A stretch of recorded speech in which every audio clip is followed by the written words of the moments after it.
Super നോട്ട്സിന്റെ കുട്ടികളോട് super notes പറഞ്ഞ കാര്യങ്ങൾ കൃത്യമായി പാലിച്ചിട്ടുണ്ടോ?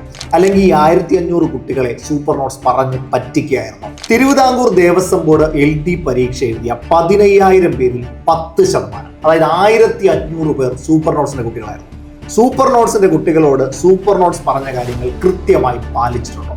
അല്ലെങ്കിൽ ഈ 1500 കുട്ടികളെ സൂപ്പർ നോട്ട്സ് പറഞ്ഞ് പറ്റിക്കുകയായിരുന്നു? എന്താണ് ഇലക്ഷന് കൊടുക്കുന്ന മാനിഫെസ്റ്റോ പോലെ സൂപ്പർ നോട്ട്സിന്റെ മാനിഫെസ്റ്റോ കൊടുക്കുമെന്ന് പറഞ്ഞ കാര്യങ്ങൾ അത് എത്രത്തോളം പ്രാവർത്തികമാക്കിയിട്ടുണ്ട്? എന്തെങ്കിലും പ്രാവർത്തികമാക്കാതെ പോയിട്ടുണ്ടോ?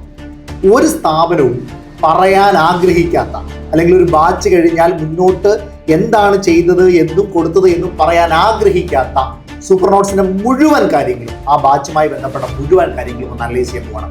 എങ്ങനെയാണ് സൂപ്പർ നോട്ട്സ് ഒരു ബാച്ച് നോക്കുന്നത്? അതോ ഫ്ലോപ്പ് ആണോ സൂപ്പർ നോട്ട്സിന്റെ ഒരു ബാച്ചിൽ ജോയിൻ ചെയ്യുന്ന കുട്ടിക്ക് കിട്ടുന്നത്? അവരുടെ കാശ് വേസ്റ്റ് ആക്കി കളയുക.